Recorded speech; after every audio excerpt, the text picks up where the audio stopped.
Part 4, Chapter 6. When he remembered the scene afterwards, this is how Raskolnikov saw it.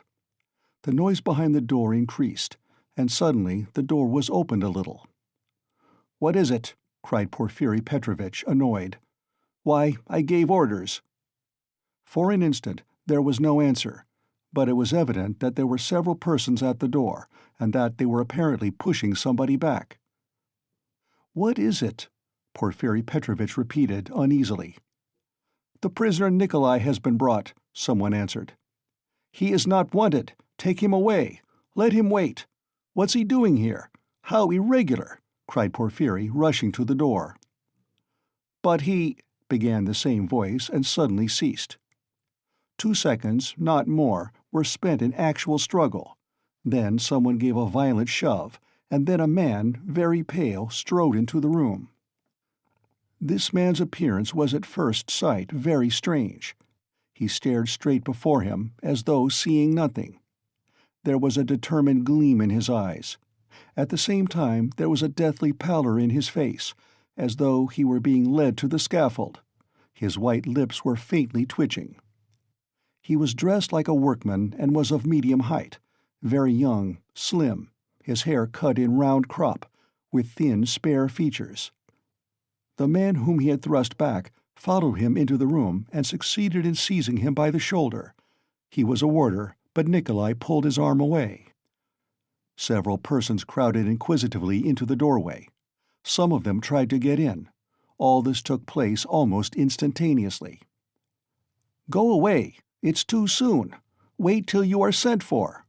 Why have you brought him so soon?" Porfiri Petrovitch muttered, extremely annoyed, and, as it were, thrown out of his reckoning. But Nikolai suddenly knelt down. "What's the matter?" cried Porfiri, surprised. "I am guilty. Mine is the sin. I am the murderer," Nikolai articulated suddenly, rather breathless, but speaking fairly loudly. For 10 seconds there was silence, as though all had been struck dumb. Even the warder stepped back, mechanically retreated to the door, and stood immovable. "What is it?" cried Porfiri Petrovitch, recovering from his momentary stupefaction. "I am the murderer," repeated Nikolai, after a brief pause. "What? You... what? Whom did you kill?" Porfiri Petrovitch was obviously bewildered. Nikolai again was silent for a moment. "Alyona Ivanovna and her sister Lizaveta Ivanovna, I killed with an axe. Darkness came over me," he added suddenly, and was again silent. He still remained on his knees. Porfiri Petrovitch stood for some moments as though meditating, but suddenly roused himself and waved back the uninvited spectators. They instantly vanished and closed the door. Then he looked towards Raskolnikov, who was standing in the corner, staring wildly at Nikolai, and moved towards him, but stopped short, looked from Nikolai to Raskolnikov, and then again at Nikolai, and, seeming unable to restrain himself, darted at the latter. "You're in too great a hurry," he shouted at him, almost angrily. "I didn't ask you what came over you. Speak, did you kill them?" "I am the murderer. I want to give evidence," Nikolai pronounced. "Ah, what did you kill them with?" "An axe. I had it ready." "Ah, he is in a hurry. Alone?" Nikolai did not understand the question. "Did you do it alone?" "Yes, alone. And Mitka is not guilty and had no share in it." "Don't be in a hurry about Mitka. Ah, how was it you ran downstairs like that at the time? The porters met you both." "It was to put them off the scent. I ran after Mitka," Nikolai replied hurriedly, as though he had prepared the answer. "I knew it," cried Porfiri, with vexation. "It's not his own tale he is telling," he muttered as though to himself, and suddenly his eyes rested on Raskolnikov again. He was apparently so taken up with Nikolai that for a moment he had forgotten Raskolnikov.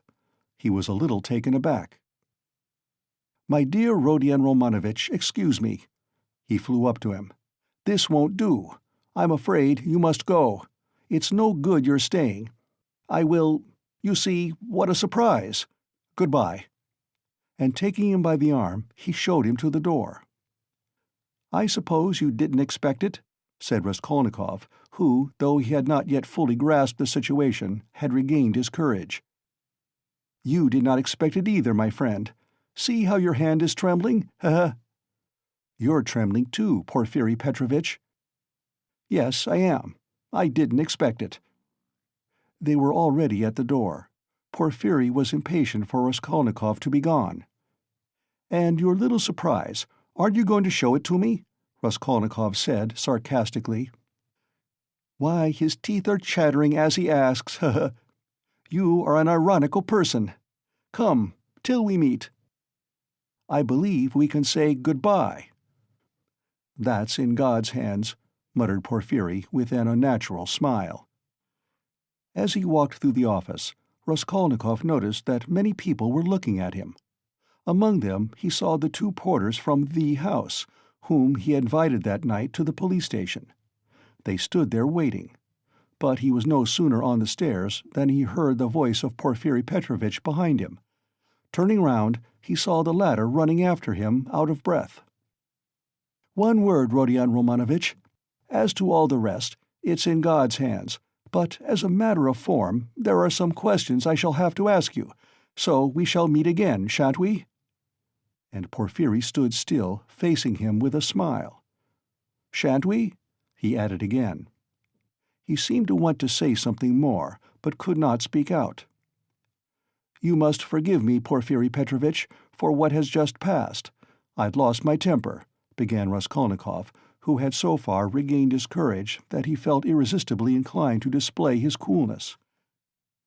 "Don't mention it, Porfiri replied, almost gleefully. "I myself, too. I have a wicked temper, I admit it. But we shall meet again. If it's God's will, we may see a great deal of one another." "And we'll get to know each other through and through?" added Raskolnikov. "Yes, know each other through and through," assented Porfiri Petrovitch, and he screwed up his eyes, looking earnestly at Raskolnikov. "Now you're going to a birthday party?" "To a funeral." "Of course, the funeral. Take care of yourself and get well." "I don't know what to wish you," said Raskolnikov, who had begun to descend the stairs, but looked back again. "I should like to wish you success, but your office is such a comical one." "Why comical?" Porfiri Petrovitch had turned to go, but he seemed to prick up his ears at this. "Why, how you must have been torturing and harassing that poor Nikolai psychologically, after your fashion, till he confessed.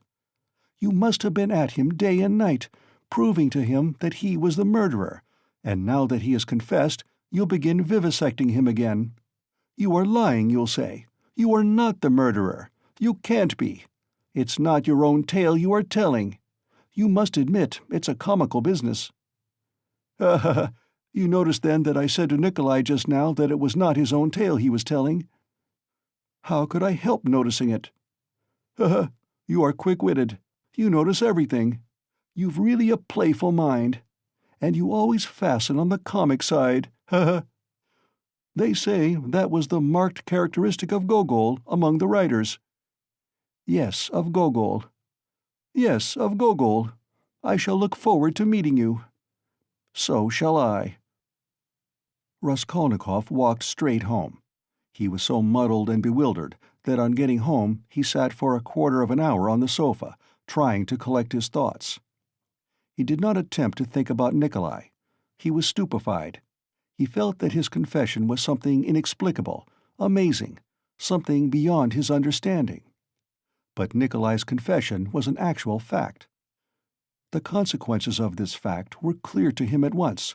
Its falsehood could not fail to be discovered, and then they would be after him again.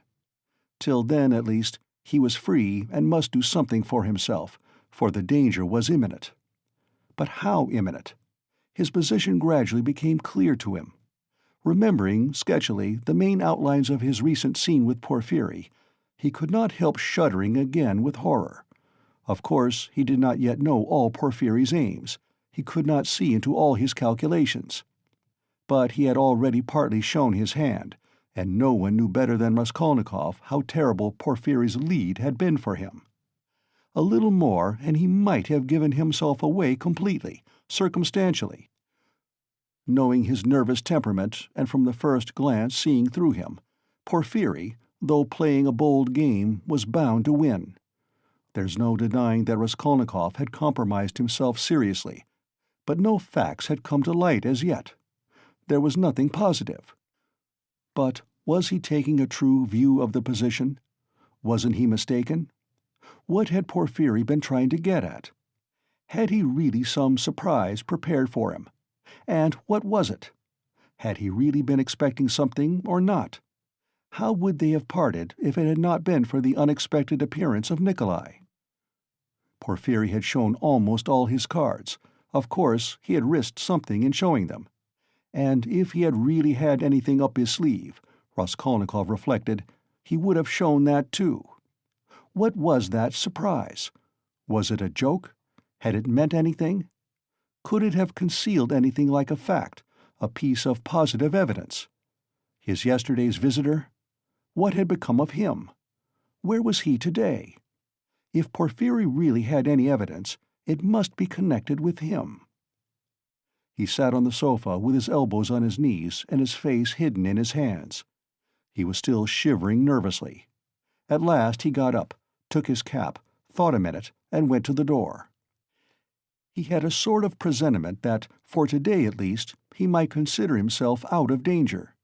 He had a sudden sense almost of joy. He wanted to make haste to Katerina Ivanovna's. He would be too late for the funeral, of course, but he would be in time for the memorial dinner, and there at once he would see Sonia. He stood still, thought a moment, and a suffering smile came for a moment onto his lips. Today, he repeated to himself.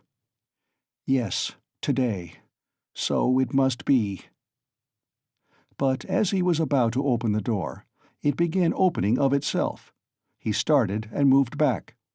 The door opened gently and slowly, and there suddenly appeared a figure, yesterday's visitor from underground. The man stood in the doorway, looked at Raskolnikov without speaking, and took a step forward into the room. He was exactly the same as yesterday, the same figure, the same dress, but there was a great change in his face. He looked dejected and sighed deeply. If he had only put his hand up to his cheek and leaned his head on one side, he would have looked exactly like a peasant woman. "What do you want?" asked Raskolnikov, numb with terror. The man was still silent, but suddenly he bowed down almost to the ground, touching it with his finger. "What is it?" cried Raskolnikov. "I have sinned," the man articulated softly. "How?" "By evil thoughts." They looked at one another. "I was vexed.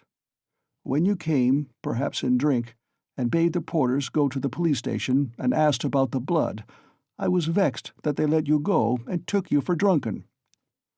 I was so vexed that I lost my sleep.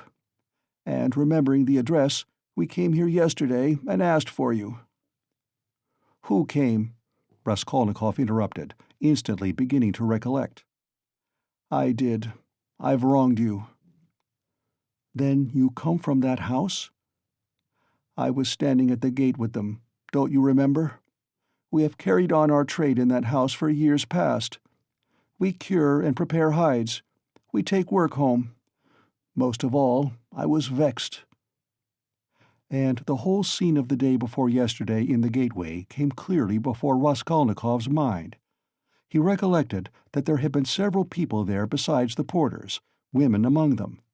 He remembered one voice had suggested taking him straight to the police station.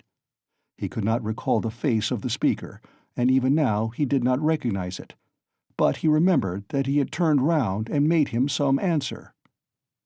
So, this was the solution of yesterday's horror. The most awful thought was that he had been actually almost lost, had almost done for himself on account of such a trivial circumstance. So this man could tell nothing except his asking about the flat and the bloodstains. So, Porphyry too had nothing but that delirium. No facts but this psychology which cuts both ways. Nothing positive. So, if no more facts come to light, and they must not, then, what can they do to him?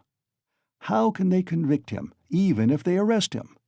And Porphyry then had only just heard about the flat and had not known about it before. "Was it you who told Porphyry that I'd been there?" he cried, struck by a sudden idea. "What Porphyry?" "The head of the detective department?" "Yes. The Porters did not go there, but I went." "Today?" "I got there 2 minutes before you. And I heard it all, how he worried you." "Where? What? When?" "Why, in the next room. I was sitting there all the time." "What? Why, then you were the surprise? But how could it happen? Upon my word—" "I saw that the Porters did not want to do what I said," began the man. "For it's too late, said they, and maybe he'll be angry that we did not come at the time. I was vexed, and I lost my sleep, and I began making inquiries. And finding out yesterday where to go, I went today. The first time I went he wasn't there. When I came an hour later, he couldn't see me. I went the third time, and they showed me in. I informed him of everything, just as it happened, and he began skipping about the room and punching himself on the chest. What do you scoundrels mean by it? If I'd known about it, I should have arrested him. Then he ran out, called somebody, and began talking to him in the corner. Then he turned to me, scolding and questioning me. He scolded me a great deal, and I told him everything. And I told him that you didn't dare to say a word in answer to me yesterday, and that you didn't recognize me. And he fell to running about again, and kept hitting himself on the chest, and getting angry and running about. And when you were announced, he told me to go into the next room. 'Sit there a bit,' he said. 'Don't move, whatever you may hear.' And he set a chair there for me and locked me in. 'Perhaps,' he said, 'I may call you.' And when Nikolai'd been brought, he let me out as soon as you were gone. 'I shall send for you again and question you,' he said." "And did he question Nikolai while you were there?" "He got rid of me as he did of you, before he spoke to Nikolai." The man stood still, and again suddenly bowed down, touching the ground with his finger. "Forgive me for my evil thoughts and my slander." "May God forgive you," answered Raskolnikov. And as he said this, the man bowed down again, but not to the ground, turned slowly, and went out of the room. "It all cuts both ways. Now it all cuts both ways," repeated Raskolnikov, and he went out more confident than ever. "Now we'll make a fight for it," he said with a malicious smile, as he went down the stairs. His malice was aimed at himself. With shame and contempt he recollected his cowardice. End of Part 4, Chapter 6.